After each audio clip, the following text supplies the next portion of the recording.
Hello, good morning.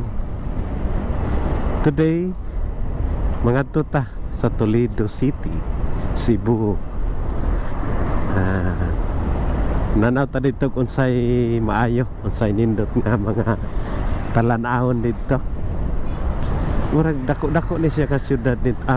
Abot kong dako-dako bagini nga syudad din Toledo City. Basta famous ni siya, one of the famous city here in Cebu province, Cebu Island. So ato ni siyang tan-awon dito unsay mga naan niya dito. Pasensya na mo sa quality sa akong video ha, kay na night mode nako ang kamera. Karon di ata nagsubay sa flyover sa Tabunok, Talisay City.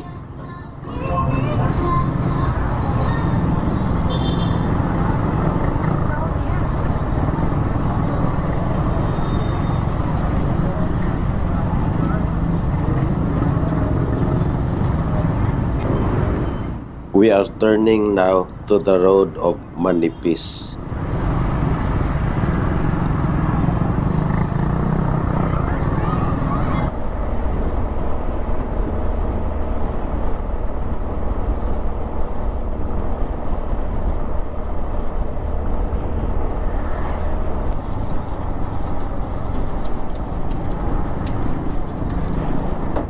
Kung di ka makaagi aning tulaya, wala ka sa Manipis. Kauna rin ito dito.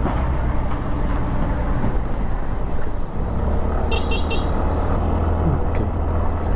Still under construction. Wow, wow, wow. Hala. What happened here? Where this came from, huh? Grabe. Oh. Wow. Mo nang dili makaagi diri ang mga passenger nga mga sakyanan tungod ani nga kondisyon sa ilang karsada dinhi sa Manipis.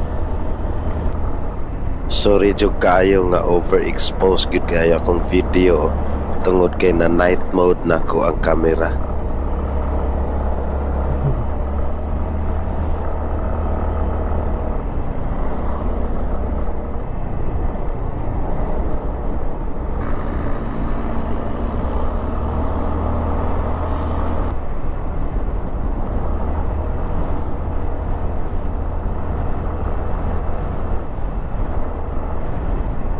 Kuba ni karsada dire. Magsige gyud ni kaguba ang karsada dinhi tungod aning magsige lag landslide. Okay, entering the man-made forest. Sa last part ani nga video atong ma-experience ang pag-agit dinhi inig kagabi.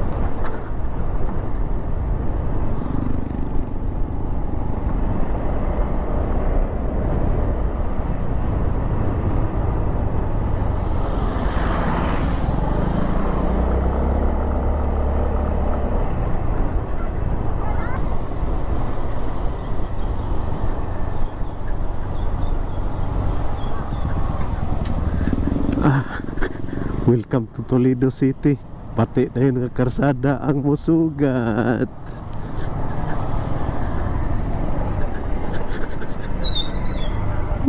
God. Wow, off-road motorcycles. Wow. And sliding road. Oh my God.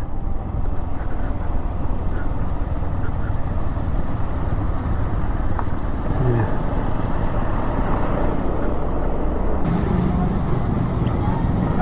Lutupan. Mo na din ni Lutupan. Lutupan Cebu, unsa ni? This is already Lutupan, Toledo City, Cebu, Philippines.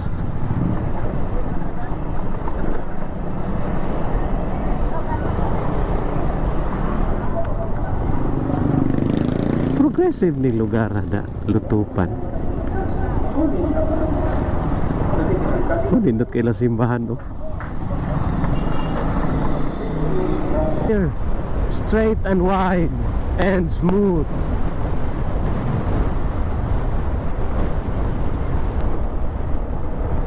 Prepare to turn left within 200 meters. Oh.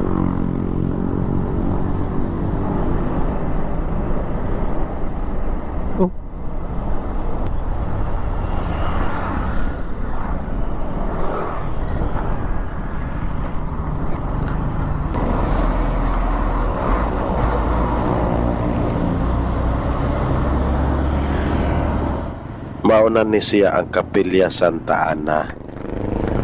Okay, is this the one?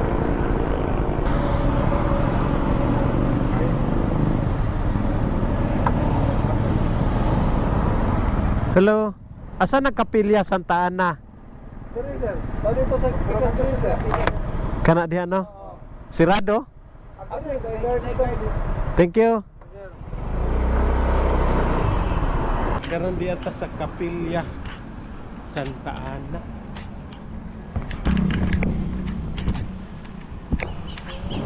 Okay. Muna siya ang entrance fees. Local adult 100, student 50, senior citizen 50. Below 6 years old, no fee.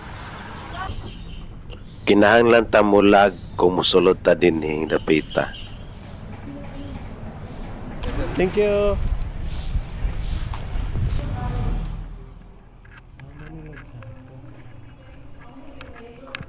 Oh, chapel gitu. Chapel. Santa Ana nga. Chapel. Okay.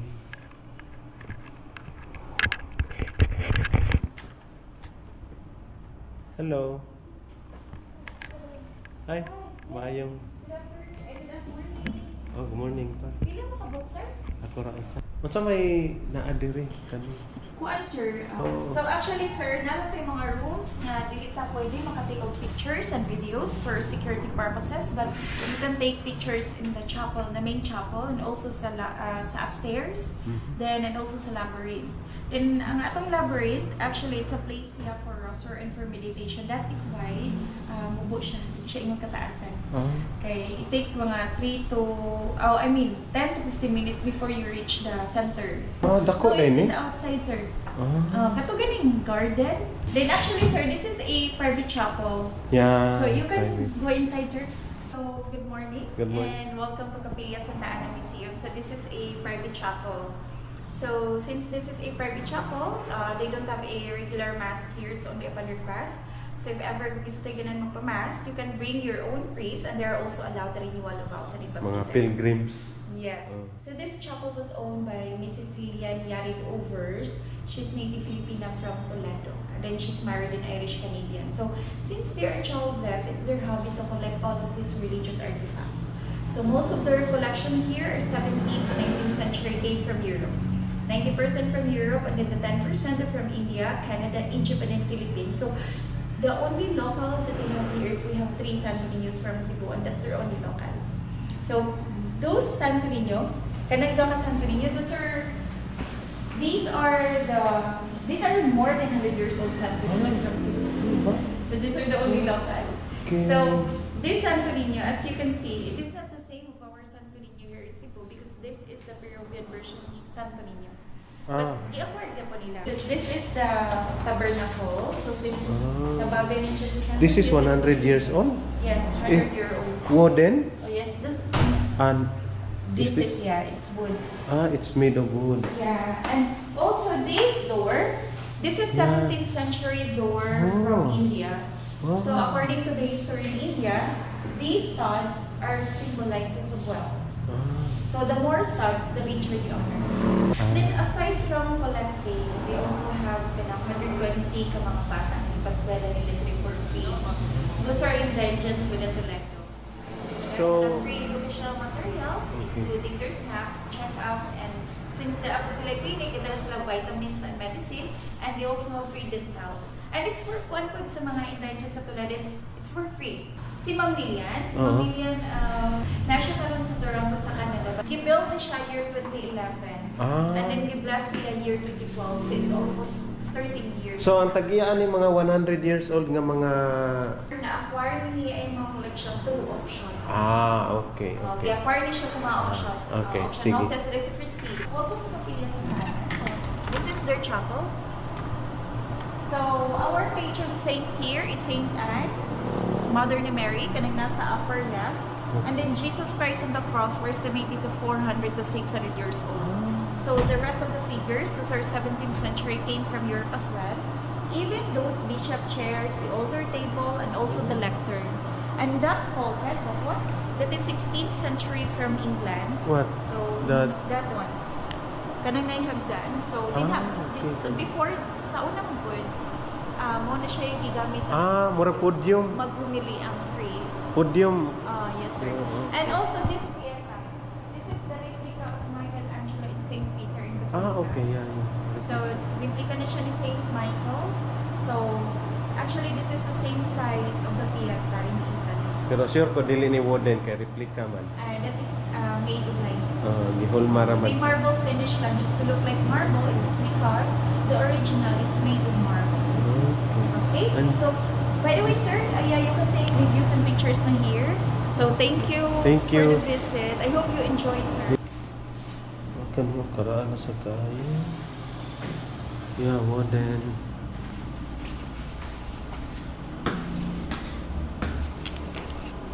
Okay. So this is the upper portion of the chapel. Yeah. What is this? Saint Joseph and Mary seeking for lodgings. Oil on canvas. Okay.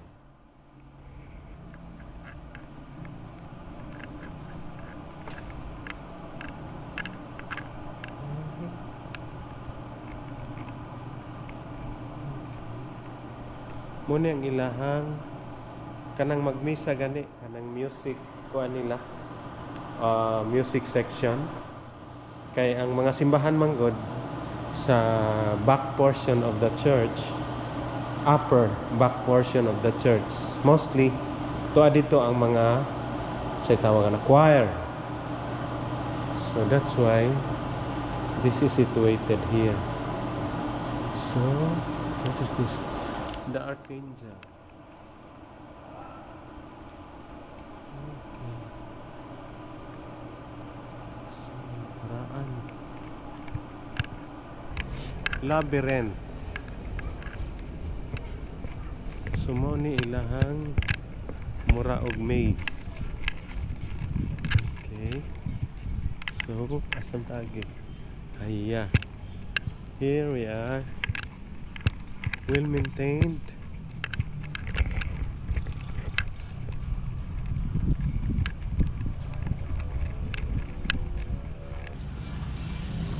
Ay.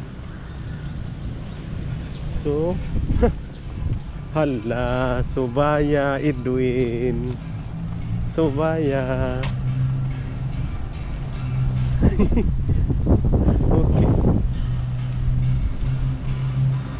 Oh. Na-exit diha, ma'am? Ha? Na-exit diha or mo balik na sadta?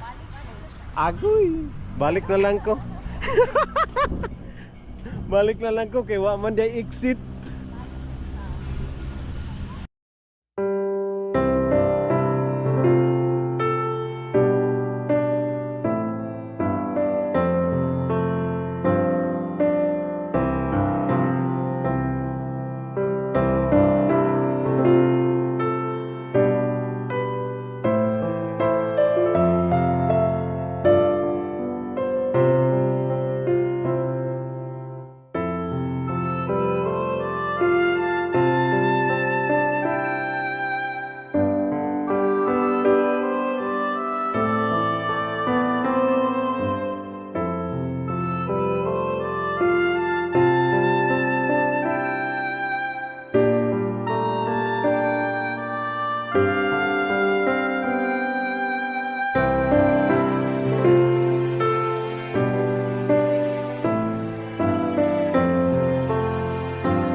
What is that called? Little Siargao? Huh? Karon mo adto na sadto sa ilahang mangroves. Nako na mangroves dire. Uy. Hindo tagod liguan diha oh. Lantaw, Barangay Ibu, Toledo City. Wow. Hindo ta oh. Pero but well, the river here in the province is clean. So maybe there are no pollutions right there. If you are going to make swimming there, so maybe there is no something contamination, water contamination. So here oh, see, look. Pasensya na mo ha nga Very nag-in-English nice. ko diha para dili na ko Yeah. maghimog subtitle. So that Lantaw food restaurant there, if you're going to have your dining there along the seashore, and it's a very good ambience. Yeah. Hello. So di ata sa Lantaw mo na ilang parking. Dako kay ilang parking. Di man gyud kayo kadakuan. Pero ato ra gyud kaayo. So mo ni dire ilang entrance. Okay. Nanay washing area ilang entrance. So mo ni ilang dining area.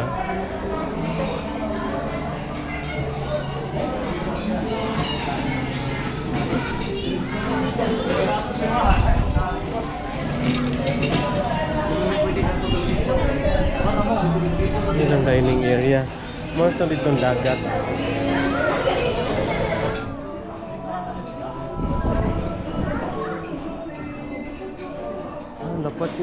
Napad sila dito eh. Mga cottages nga pwede mo mangaon dito. Na sila wiring washing area along the middle. So on behalf, I think that is okay, na LPG kusina na nila diha. Nice. So mo ni ang ilahan diring counter. Busy kay sila o ting paniod to. So mo ni akong pinakaganahan sa ilang lugar. Kay actually pwede ka mag dine in diri nya facing the beach. Nga limpyo kaya ang ilang beach. Pwede ka maligo. Wow. Ka nice. This is Lantaw restaurant. Nice. Wow, amazing. So kung gabi kani digid pwede dire kay udto man ron init kayo. Kung gabi nice dire sa gawas. So kung karon dito mo sa sulod. So Lantaw Delia Seaside. Dire. Nice. Sayang to dito. Under repair pa nila. Nindot sana diha. So mo ni dire. Limpyo kay ilang dagat oh. Along the city pero limpyo ilang dagat. Siyempre, this place is not yet fully developed industrially. This is not yet fully industrialized city. So that's why their dagat is limpyo pa. Okay, nice. Massive beach. Free rice, libreng sakay, libreng hatod. Roads. Lantaw Bate Plaza to Lantaw Mercury. Namoy function rooms. Okay. Nadia.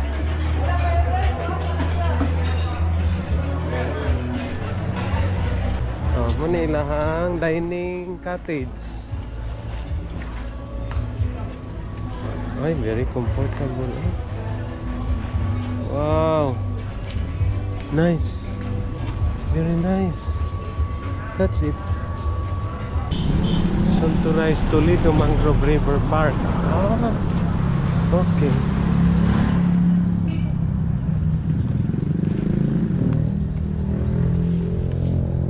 Yeah. Nice Toledo. Look, nice ilaha. Mangrove. Oh, concrete gyud oh. Nakalayo pa ni siguro. Okay. So mo ni lang mangrove farm.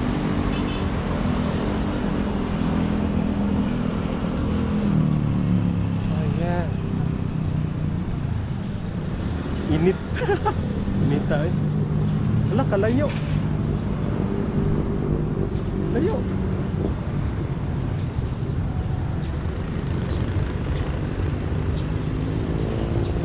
So, one kind lang ilang mangrove. Usara ka klase ang ilang mangrove.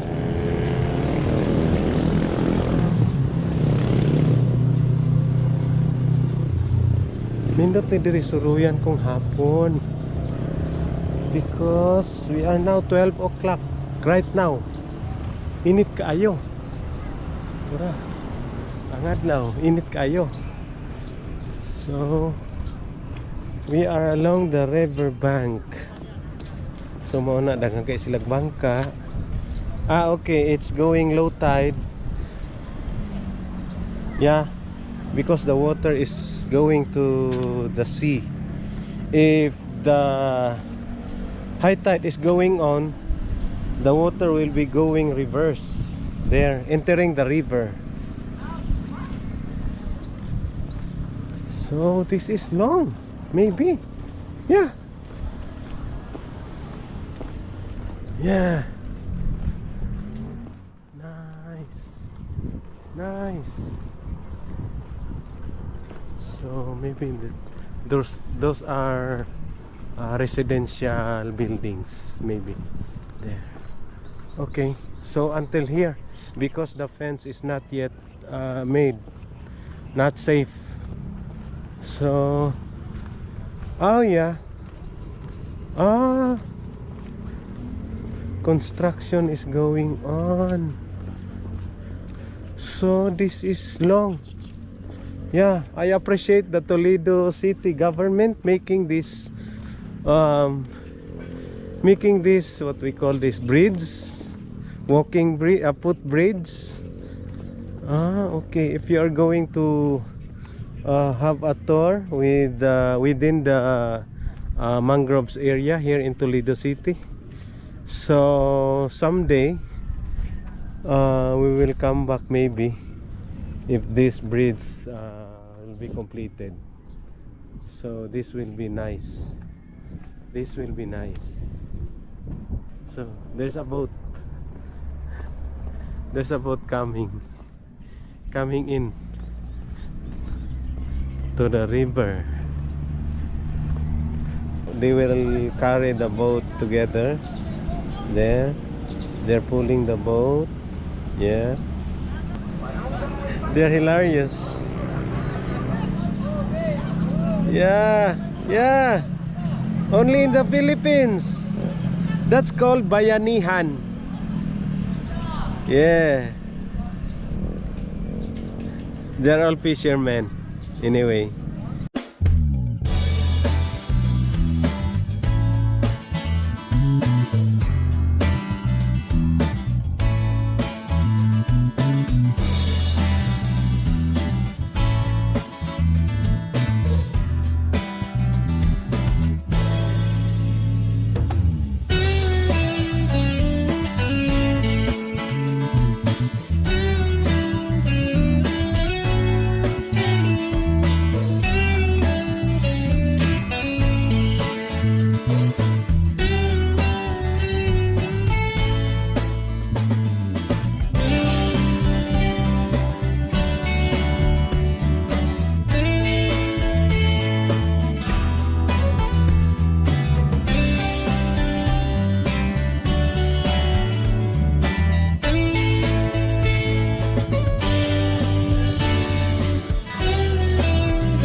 Karon padulong na sa ta sa Barangay Kasoy para pagpangita sa Malubog Falls.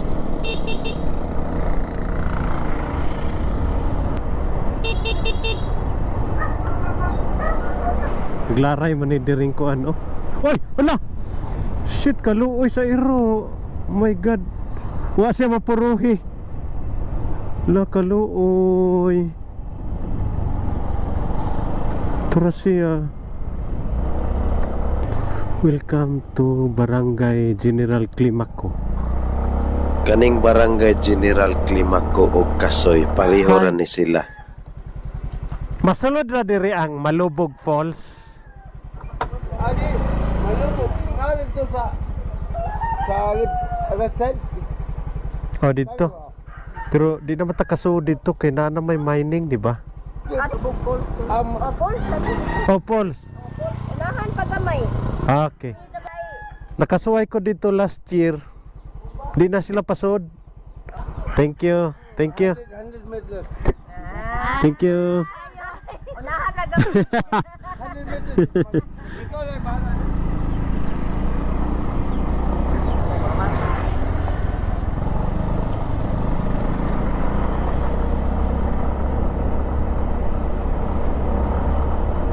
Ingon ani ang karsada diri sa probinsya, bisag sudlonon, nindot.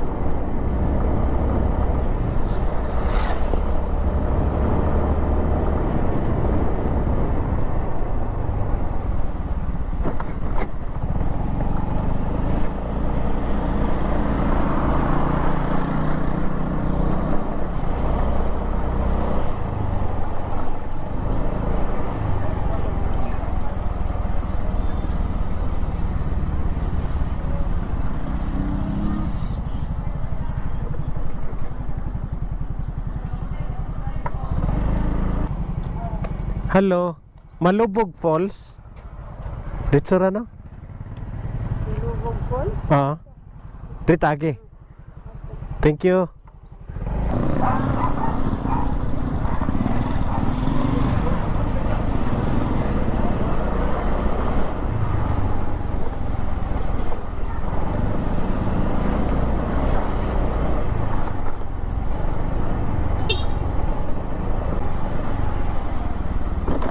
Ouch. There's a market here. This is Kasoy? Yeah, maybe. This is the Kasoy, Barangay Kasoy. Oi. Where can we? Okay.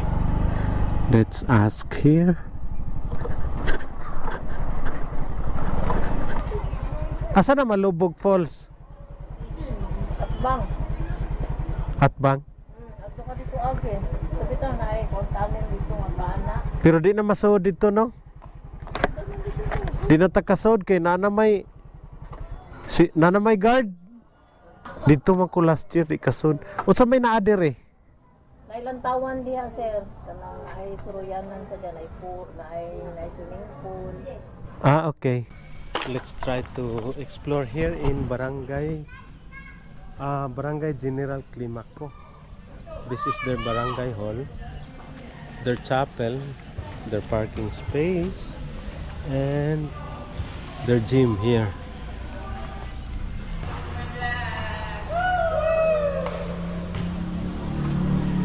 Unsa ni dire? Barangay Kasoy or Barangay Climaco? Kanang Kasoy, unsa man na? Aduha yang ngalan. Kasoy. Kumana yung ngalan niya? Kasoy o Climaco. Okay. Let's explore here.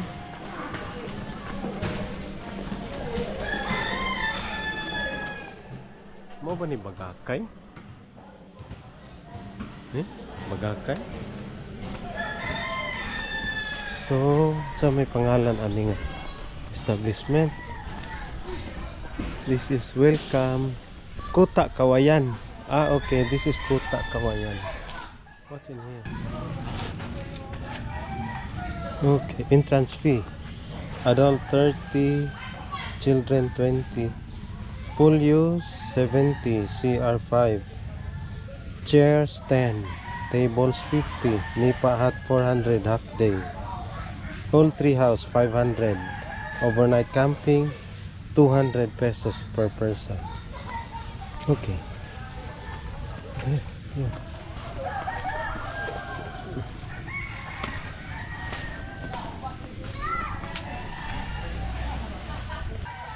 Makita naman din ang falls dito sa Atbang, no? Okay. So, unsa may na-address sa inyo hang kani swimming pool? So, pwede din. Overnight camping, pwede din.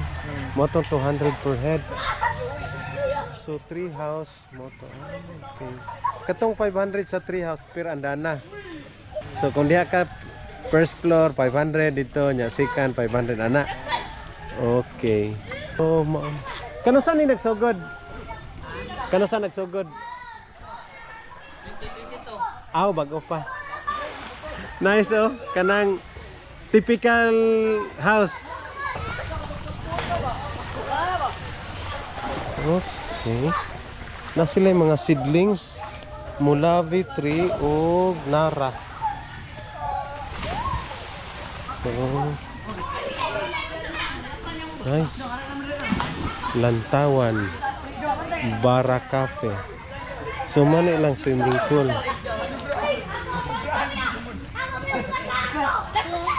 Unsa kalalom daw? Unsa kalalom? Unsa kalalom? Tagahawak. Enjoy kayo sila oh. Oh.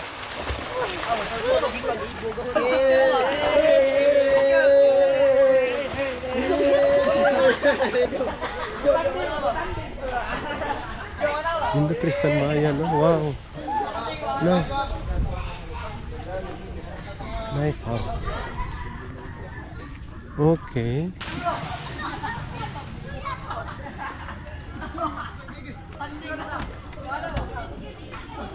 Hello.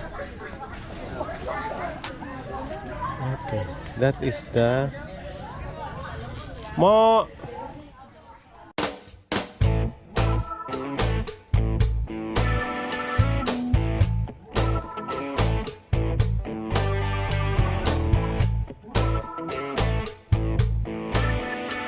Karon kay unreachable magyud ang Malubog Falls. Ang drone nalay ato ang pagtuon.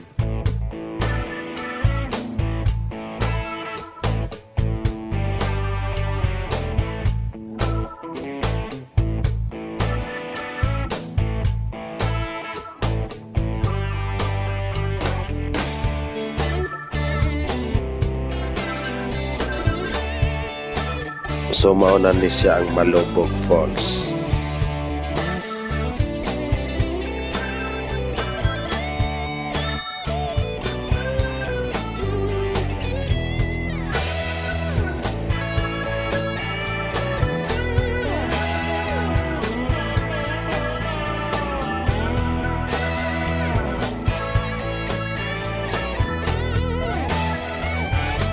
Kani siya mausap ni ang fish cage.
Sueto, Lapalusa, Hurricane, Baro.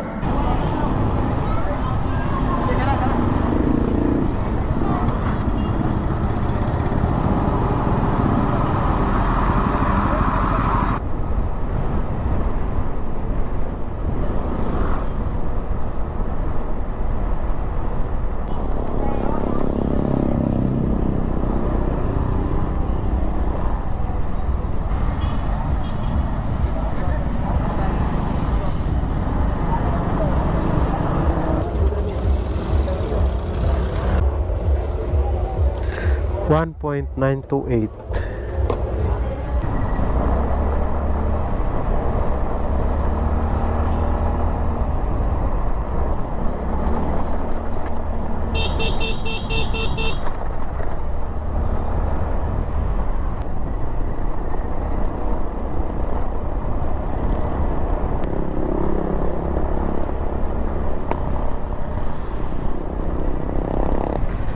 Okay, entering the man-made forest at night.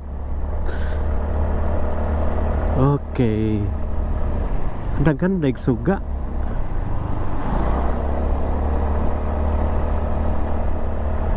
Okay.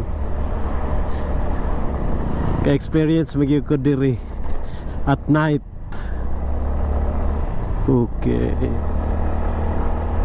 Ako ra usa. Huwag nag-una. Wow, kangit-ngit.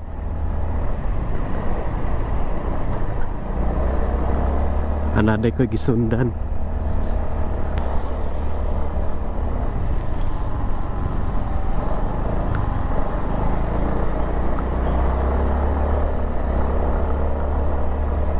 Good. Dami.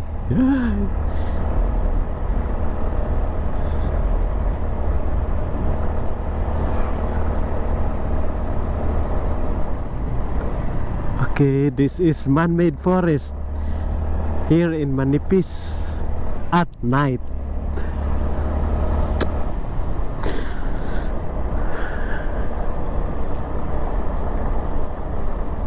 Okay, there are houses already here. It's not kuana. It's not creepy.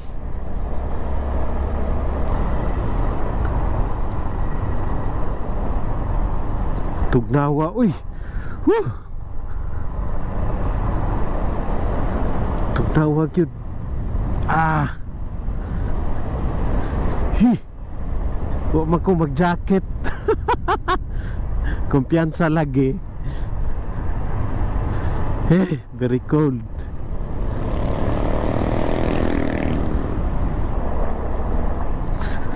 I'm already now in Manipis Road.